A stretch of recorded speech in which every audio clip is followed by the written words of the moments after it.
thank you, Jeff, for inviting me in. I want to thank Linda for her help getting me set up yesterday, and all of the other leadership, including John, who just spoke, and everyone else who came out today. So inspiring stuff. It's these type of calls that fill my heart with a fire, that boil my belly, that just keep me going through these really challenging times as Americans who really deeply care about our country, who deeply care about the people in our country and the future of our country.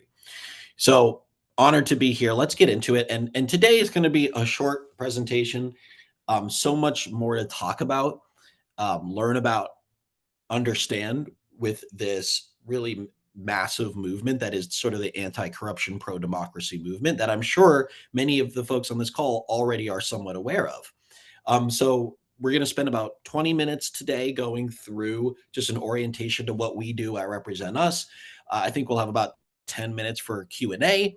So I'm really excited. Let me know if you're up for it, y'all. Let me know what's resonating with you, what you are want to know more about.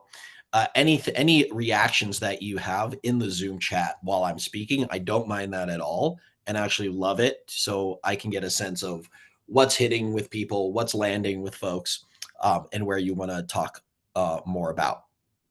Okay, so Represent Us, National Anti-Corruption Movement. We've been actually around for quite a bit, going back to about 2012. And we were created right after the Citizens United Supreme Court decision that significantly altered the future of our country. So not to say that we saw this moment coming, to say that we saw sort of 2025 coming, but in a way we did, right? We've sort of been ringing the alarm for over a decade now that things are off with our republic, with our democracy, with the amount of money that's pouring into our elections. And if it wasn't, this current circumstance, it would be another one, right? We are on a slippery slope here, folks, that is leading us to some pretty scary times. However, we are optimists at Represent Us. So you'll be able to hopefully tell that we still have a ton of hope for our country, for our fellow Americans. And we know with the right type of organizing, the right type of engagement from our population, that there is a lot of things to continue to work on, continue to be excited about, and push forward, even as we go into very scary and shaky times here in 2025. So want to just give you a sense of what we're going to cover roughly over the next 15 minutes or so. Theory of change, right? Every organization has a theory of how change happens within the United States, right? And depending on your mission, for us, it's to end political corruption and create a representative government for all Americans. We have to think critically about, okay, well, what is the best actual roadmap to get to that goal, to get to our mission and implement that successfully? Of course, like I said in the Zoom chat, we want to know what is resonating with you. What are you agreeing with? What are you feeling iffy about? Anything at all in the Zoom chat is appreciated. And then, of course, we're going to land on how you can get involved with Represent Us and do more. Okay. So Represent Us, we, like I said, we are really the leading national anti-corruption nonpartisan anti-corruption organization. And nonpartisanship, just as Jeff mentioned, is really, really key to our identity and to our culture. The term country over party is something that we like to use a lot. And so that is going to separate us from maybe some other organizations that all of us here today have been working with lately. However, there is quite a strong national coalition of other groups that we work with, like Fair Vote or Common Cause. In the old days, it would have been Wolfpack, right? Sort of these national nonpartisan organizations that are focused on improving our civics, improving our republic and our democracy, while not advantaging either party or any specific ideology, right? We're just focused on increasing representation, making sure the American people have their views reflected in their government, right? Which is sort of the ideals of this country to begin with, right? This is what we were sold on in elementary school and high school as we grew up, loving our nation and wanting to protect democracy and the people's voice, right? So that ultimately that is what we're for. It's something that pretty much all Americans, besides the very sort of fringes of our nation, can get behind. And that's extremely powerful. We can make connections across party lines, across ideologies, to just focus on some of these core values.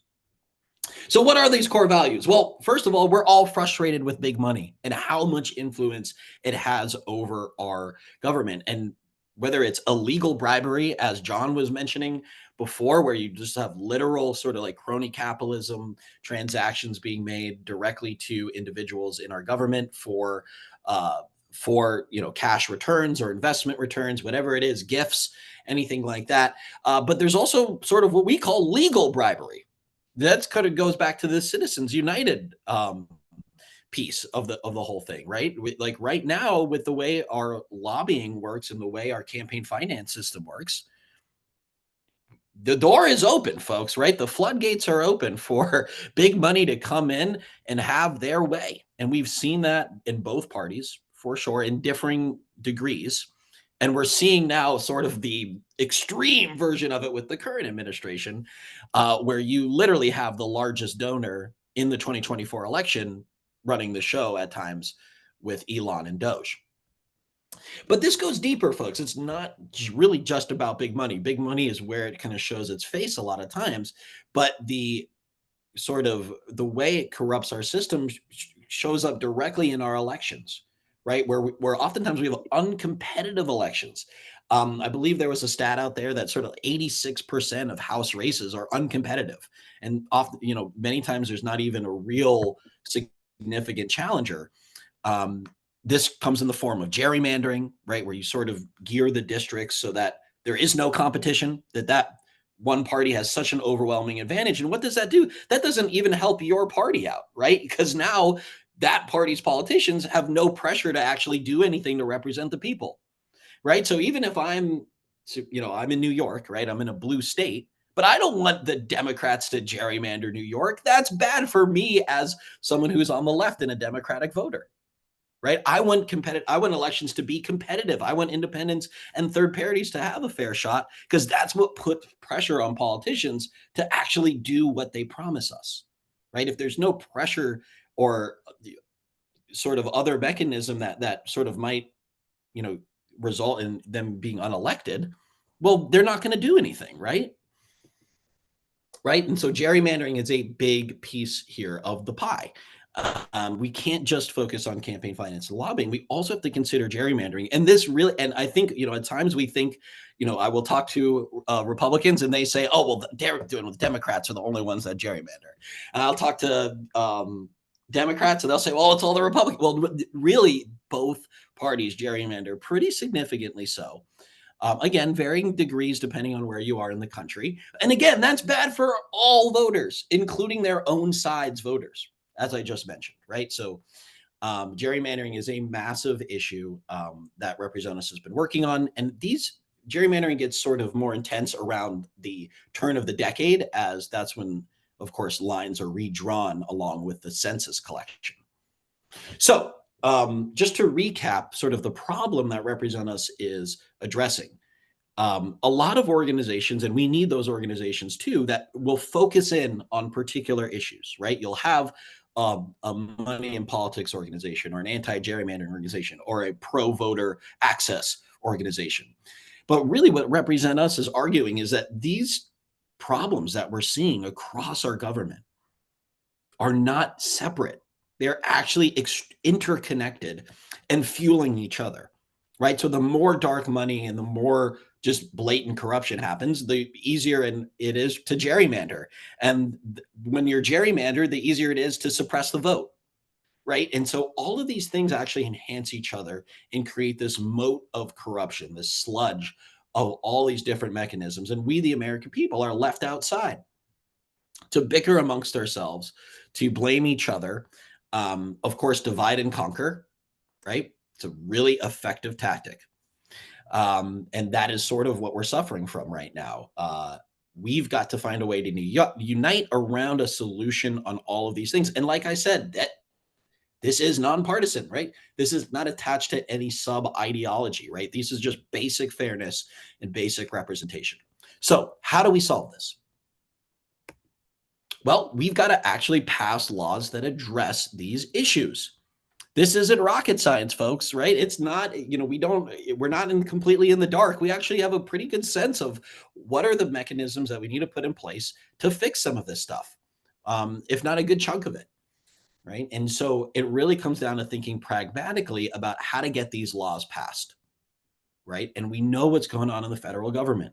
We're suffering under historic gridlock, right? And so we're going to talk about how to pass laws, but not always rely on the federal government to do so, because in the past, couple decades, and especially in the last 10 years, the federal government has shown that they're really unable to address these issues, partially due to gridlock, but partially because a lot of our federal politicians are within this system. They rely on this system, right? So it's not their fault. We don't demonize anyone. We don't point fingers. It's not any individuals. They have incentives that are in front of them that are pushing them to act certain ways. So we've got to think about how to get around that. And that's where our supporters come in, right? They sort of, they are the life and blood of these policies that address these issues, right? And what are those policies? These policies can be campaign finance and ethics reform. Say like the stock ban that AOC and Fitzpatrick have introduced into the US House. Or it could be the banning of foreign campaign finance interference in Maine that was passed in 2023 on the statewide level. This could be fair districts reform with independent redistricting commissions to make sure that politicians aren't drawing the districts, that we actually have an independent body that doesn't actually directly benefit from those districts doing the line drawing. Ranked choice voting is one of our favorites to encourage consensus, more competitive elections, right? Where you actually have to compete for second and third choice votes. You can't just sort of go for your base and say to heck with everyone else. And of course, election insecurity and access. This is a big one right now because it's probably the one that is most important to protect in the short term. And we're going to talk about actions that we're doing right now to protect election access and sort of debunk an election security bill that you may have heard of called the SAVE Act.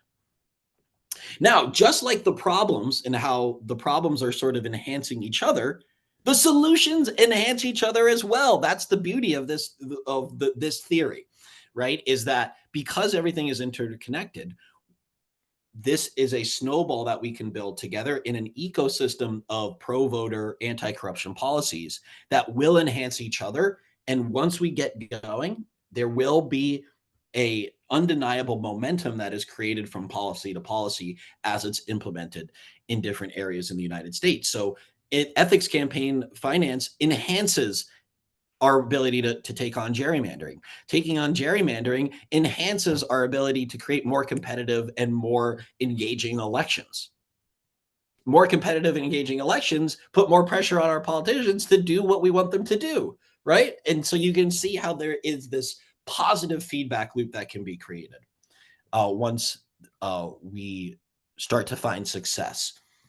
Now, how do we find that success, right? We've got to get the snowball created, right? We've got to start somewhere, right? The tree, the ecosystem doesn't just grow on its own. We've got to start planting those seeds, right? So we know what's wrong. We know it will fix it, really, honestly. And that's true, folks. Like that it is not, we are not in the dark here. But how do we actually get there? That's the hard part, right? Is actually implementing these solutions. So we need to actually win. And like I said, this is a very challenging endeavor at the federal government right now because it is so gridlocked, because our politicians, there's so much money in the system. There's so many incentives that are pulling them away from what we need them to do. But lucky here in America, in the United States, we have some very successful movements that were facing extremely steep obstacles themselves that we can look back on and gain inspiration from. And so I recommend doing this in many ways, not just for RepresentUS issues, but this is a helpful endeavor for many issues that we can take on, is looking back to what has worked in the past, right? And many people say we're headed towards the Gilded Age. again, or we're in a new golden age? Well, back in 1890, we were in the original gilded age, right? And we had a ton of political corruption, and we had a lot of questions about the future of our democracy. And one of the movements that came out of that era was, of course, the women's suffrage movement. Shout out to Wyoming. Back in 1890 was the first state to pass the right pass the bill to give women the right to vote. And it took some time, but slowly but surely, they built undeniable momentum throughout the country, the suffragists, that is. They got to a place where that yellow line is, where all of a sudden the snowball took off. And what was seen as completely impossible before all of a sudden became possible across the United States. Right? Back in 1890, I'm sure the majority of people were saying, oh, well, yeah, Wyoming passed women's suffrage, but yeah, I mean, forget about the whole country. Yeah, right. That's never going to happen. And it wasn't easy. It took a lot of sacrifice. It took a lot of hard work. It took 30 years, for God's sake, to get from 1890 to 1920. But the suffragists showed that taking a local state by state strategy was the right way to go about this, right? Forget trying to pass the amendment in the US Congress at the time. That was never going to work. State by state, start on the local first, right? Something that other many successful movements in the United States understood, including the suffragists, is that you need to unite on the core value and bring people, unlikely allies, together, right? And in the suffragist movement, other many civil rights movement as well, you had very different types of people coming together that really disagreed on a lot, right? You'd very religious people, very sort of, non-secular people coming together in these movements, and differences across all sorts of different ideologies coming together to actually work on these issues. And we need to replicate that in the United States. It's one of the most challenging pieces, but it's also one of the most exciting and exhilarating for someone like me who has grown up in sort of an ideological bubble. One of my favorite things about Represent Us is I can bring folks in who I would have never been able to even talk to before. But because we're focused on these issues that we can all agree with, we can form bonds. We can sort of use these new relationships to benefit the movement. So along with the state by state strategy, the nonpartisanship is also key for this vision to work as well. Now, the last thing I'll mention on sort of the theory of change before we talk about what's coming up here for Represent Us is this two-pronged action, right? We talked about state by state, but that doesn't mean that we can forget about what's going on the national level as well.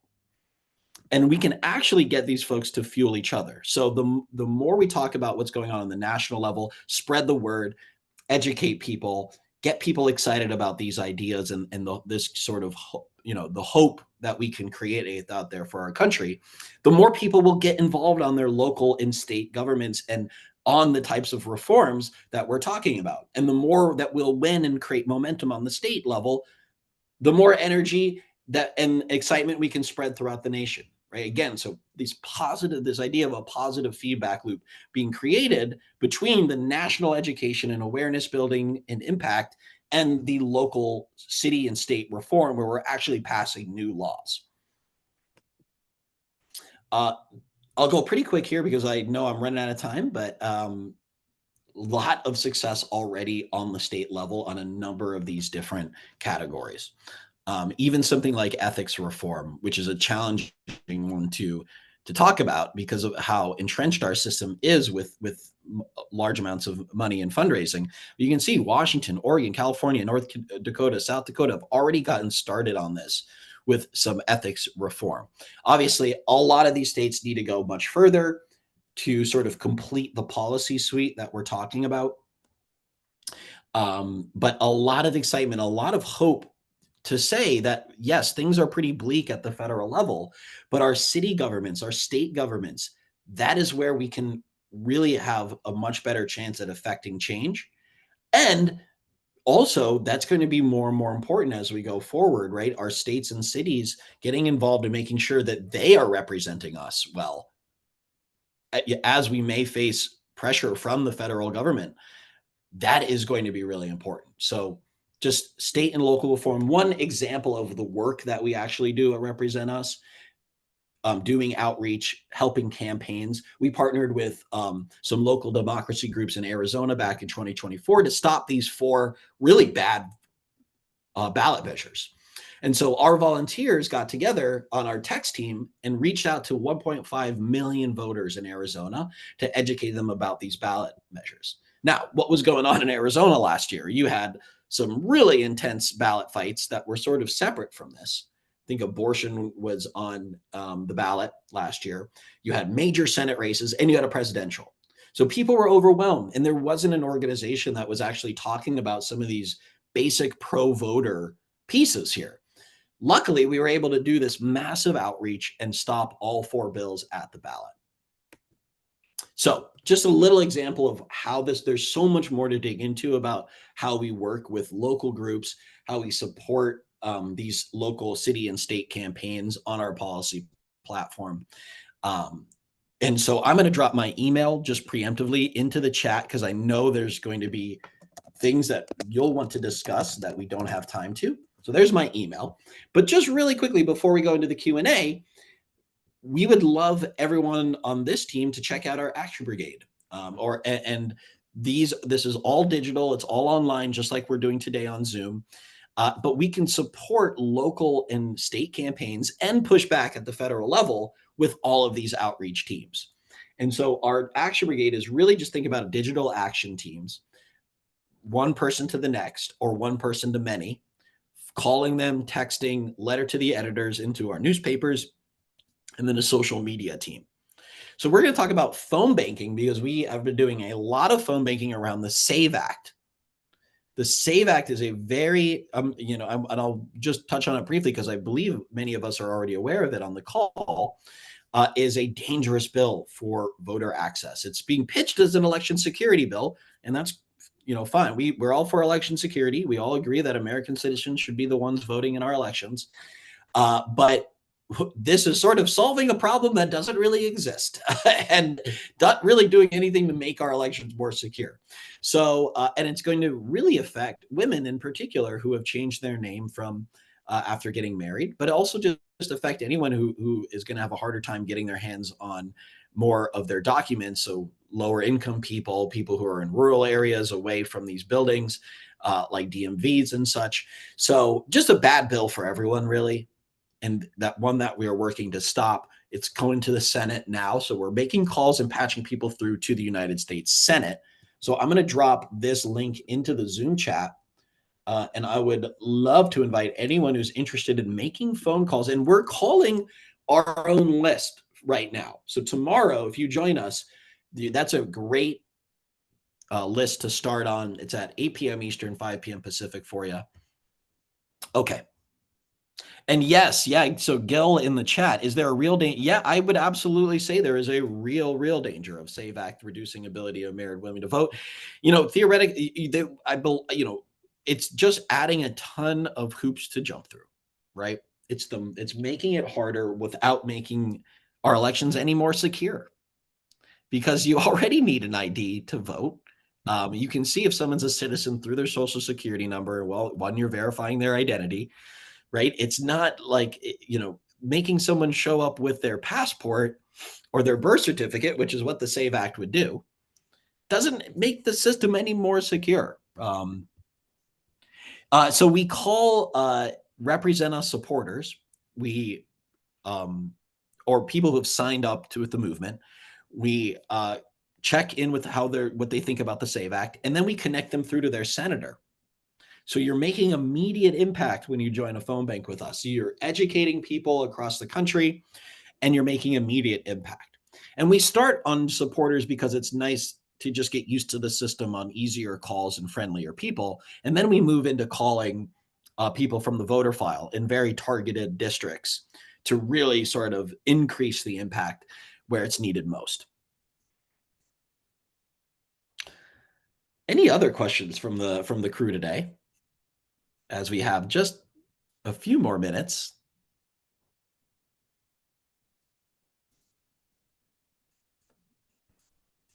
Awesome. Well, if there's no more questions, definitely keep an eye on my email down there in the Zoom chat. Not a question. Oh, yes. Go ahead, Bill. I just want to, having done a lot of problem solving with a lot of leaders here in the former communist Russia work, I commend you on first defining the problem and then its root causes rather than jumping into solutions. And that is so often not done. Usually that's not done that way.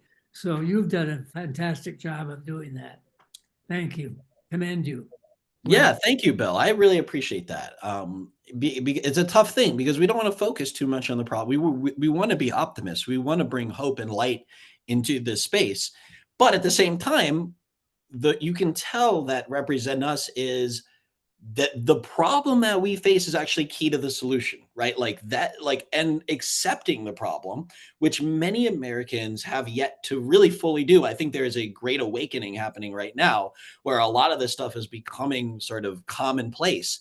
But 10 years ago, I'm not sure there were a lot of people who had this on their radar back in 2015, say, right?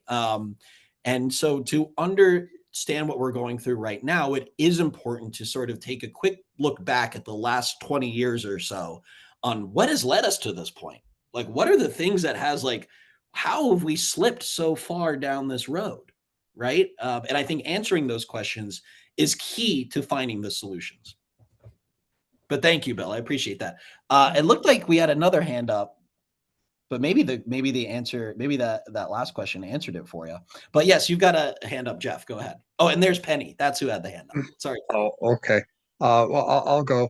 First, I just want to give you a big thank you for, I think that was well presented and very informative on all of the things that we can do. But here's my question. That there's all kinds of campaigns doing, the gerrymandering and ranked choice voting, and two of them that catches our attention in California are ranked choice voting, which you mentioned, and then also public campaign finance reform. Now, onto those things, how would you lay out those head to head with respect to movements like the women's suffrage movement? I mean, is there one that's got more momentum? And well, what's your Yeah. take on that? I love that question, Jeff. And it's complex, right? Because we're sort of, it's a little bit broader of a movement than the women's suffrage movement, who had a really tight goal. So that is definitely a challenge that we have to face. And we used to sort of try and put everything together, and it was called the American Anti-Corruption Act. And we said, okay, well, we're going to do it just like the suffragists did, like one big bill, and we're going to try and sort of package this all together. That became really challenging to do, and we were able to pass resolutions on the city level, which was great, but they didn't always, and most of the time, they didn't lead to binding law. And it's because the bill was just too large. It had too much going on in it, and it was too easy to fracture people off of it, right? So now, to your point, Jeff, that it's much more of a piece by piece. So the ranked choice voting movement in particular has its own sort of trajectory on that women's suffrage scale, right? Of sort of momentum creation. And you can think about other, laws that have sort of taken a similar route. Marriage equality is one of them. Or you can look at even the gun rights movement if we want to go for something on the conservative side that has worked, doing a sort of a state by state push. Or what's something now every day, marijuana legalization, right? Started in Washington and Colorado, and now you can see how that works. It really does work. Ranked choice voting is taking a similar trajectory. Maine passed it in 2016. Alaska came around in 2020. Many major cities like New York City, we're going to vote with ranked choice voting on our mayor election this year. Portland, Oregon, I know we have a lot of Portland folks on the call. So it's happening. Seattle, now we had a major sort of crossroads last year at 2024. We were hoping to take that next big step for ranked choice voting. That you can see here, right? We were hoping that we were in 1910 with RCV and that we were going to see all, this big explosion. That didn't happen in 2024. We lost a few key ranked choice voting elections, but it was complex. It was sort of combined with open primaries in what we call final five voting, which is the system they use in Alaska, which is a little bit different, right? Again, it was it created a little bit more complexity on the campaign side. Now, if we held on in Alaska for ranked choice voting. So if Alaska had repealed ranked choice voting, and actually we had seen for the first time a decrease in the amount of places using the system, that would have created a major alarm.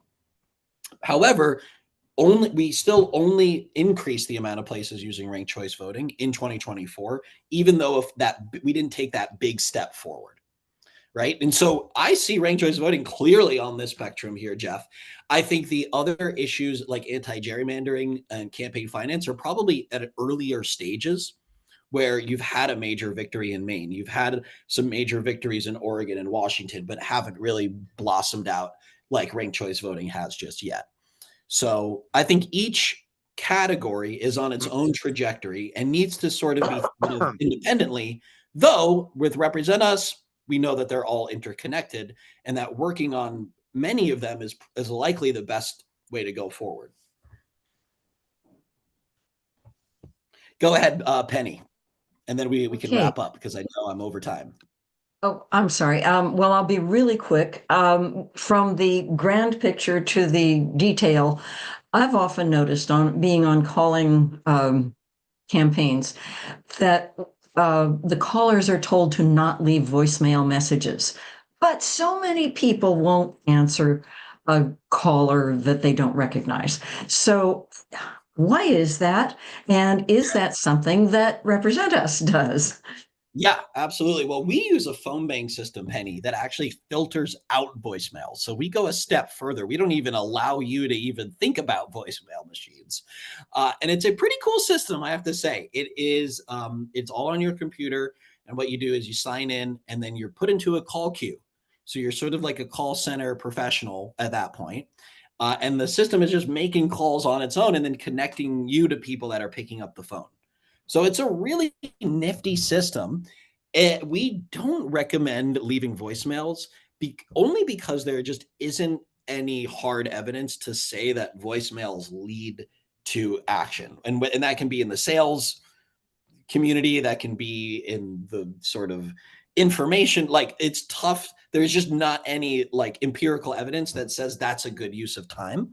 Now, if we have a lot of passionate people though that will stand up for voicemail. So we say, hey, if you want to leave a voicemail, go right ahead. There's nothing, you're not going to hurt anything. There's nothing to lose. But it's probably, you don't have to do it. You can just move on to the next one. Now, to your point though, Penny, many people don't pick up the phone. So we can't just phone bank. And that's why we email, right? That's why this sort of the combination between all of these outreach teams is where the magic happens. Right? We got to get into the papers because some people don't want to pick up their phone at all, right? But they'll pick up their local paper. There's still a lot of people out there like that, right? Some people don't pick up they won't open up an email. They won't look at a text that they don't know. They won't look at the paper, but they're on social media all the time. Right? So there's not every medium, every avenue. Yes, exactly. You got to hit all bases, or else you're going to be missing people, right? And so it's just, it's sort of just a numbers game, right? The more outreach that you do, the more people that you talk to, the more diverse ways of doing that communication, the more people that you'll reach and the more different diverse people that you'll reach. Thank you, Meg, for listening in. 5Calls is a great app. I've heard a lot about that. A lot of our folks use that. So definitely encourage it. And I do think calling a representative, even if they know that they're going to sort of vote in the right way, is extremely important. What we know, and some research that has been done, is that, and again, we're nonpartisan, but sort of taking off the nonpartisan just to sort of make this comment, right, is that Republicans and conservative voters call their representatives all the time. They do. And they're really good at it. They're really organized and they're very motivated to do those type of actions. And we also know that people and this is kind of coming from AOC directly, right? That people on the left will be more hesitant to call their representatives, no matter, sort of whether they agree with them or not, right? This does create a lopsided view of what's going on out there with public opinion. So we have got to get rid of this idea that we only, and I know we're all on this call right now, of course. So I don't think the people, I'm preaching to the choir here, but we have to get rid of this idea that, well, we show up every 4 years to vote and that's what we do. And then we forget about who our representative is and we don't talk, right? That's got to end. That political culture has got to end. And whether they agree with you or not, they need to know that you agree with them. And they actually use your testimony to make decisions. And this is right. They still need our votes. As corrupt as the system is and as broken as some parts of it are, they still need people to come out and vote for them. And thus, if they get it, they use constituent contact to really inform what's going on out there, along with other things as well, like what's in the paper. That's why a letter to the editor is important. Or what's going on social media, right? And so we got to make sure that we are building that pressure on all fronts. But absolutely, Meg, call your own representative, call your senator, tell them what you think, and tell them how hard they should push for those things too, right? It's not just enough to vote the right way. Well, you should be prioritizing this issue. You should be talking to your colleagues and building a lather up as much as you can. All right, so that'll do it for me. Yep, and thank you, Ken, for piling on there. I'm going to kick it back over to Linda, but I'll drop my email one more time in case anyone wants to follow up over email. Well, you zipped right through there. There's actually just a couple more minutes left. I wondered if you wanted to say something about the training you do for the letter to the editor. Yes, yeah. So letter to the editor is a great, and here I can even, if you're okay with it, Linda, I'll pull up the slides here that we have for our letter to the editor training, just to sort of give you a sense, sneak peek, extra special look here. If I can find it, it's got to be here somewhere. Here's one we did for, oh yeah, this is it. Okay, great. So yeah, just to give you a quick sense, letter to the editor is a great training we have. I'll just skip through some of the slides. We're working on the SAVE Act, just as we said a moment ago. But letter to the editor, I really like this slide because it gets at to why the letter to the editor is so impactful. Letter to the editor is honestly a really patriotic act that that one does within our country. It actually goes back to the foundation of freedom of speech and freedom of the press, right? And it literally goes like people were writing letter to the editors before the country was founded, and they would, get their feather pen with their ink and sort of jot down what they were thinking, roll it up, and send it on horseback down to the main street, and then it would be, to the printing press, and it'd be published, right? Potentially. So letter to the editor is actually a key part of the way that we as a democracy or as a republic, we're able to have a public dialogue with one another, right? And it's why freedom of the press is so important, is because, well, we reject the idea that only the rich and powerful and the government should have control over the press. No, we as Americans control the press. We have the freedom to have our voice be published in the public square, right? This is an idea that we cannot forget about and we cannot lose sight of. And letter to the editors can be one of the best cost-effective ways to spread a message. If you get published in a paper, the op-ed section is oftentimes the most read part of the paper. So we've had some, really good success in some major papers, Seattle Times being one of them, right? Seattle Times got a million or so eyeballs on it. So you are reaching hundreds of thousands of people, at least, when you get a letter to the editor published. And it's like a billboard, right? It is like a short testimonial statement backing up a point. It's not as long as an op-ed. It's really easy to write.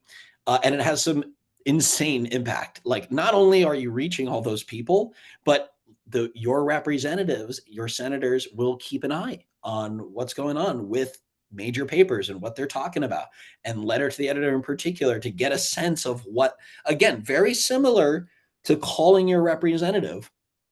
You can make a similar impact in kind of giving them a message, sending them, oh, hey, your voters care about this. They want you to work on this.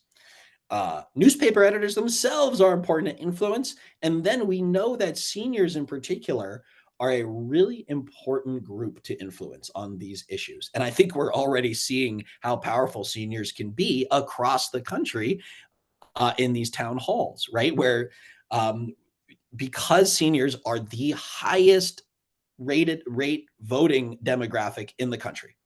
They vote at higher numbers than any other demographic group in the United States. And again, just going back to this idea of like, at this point, y'all, the politicians still need our votes, right? So we can shape our future right now. We still have that power and we cannot take advantage of that. So, of course, and then like during the training, that's sort of my sneak peek on why it's impactful. And then we'll go through all the different ways to actually write the letter and some key sort of secret tips and tricks, not secret really, but tips and tricks to get you published as well and increase your chance of getting published.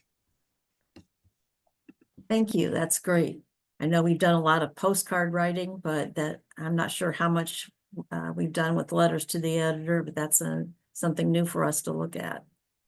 Well, thank you very much for your time. And I would encourage everybody to go look at the website, check out the trainings. So thank you very much. My pleasure, Linda. Thank you, everyone. It was so great to have your engagement and your ears and eyes today. So just can't extend my appreciation enough. Thanks so much. I'm probably going to hop off the call in the next few minutes. I might drop a letter to the editor link in there if I can get it. Okay, great. That's the last thing I'll do. Thanks so much, everyone. Keep it up. A lot of work to do out there. All right. Thank you. Appreciate your time.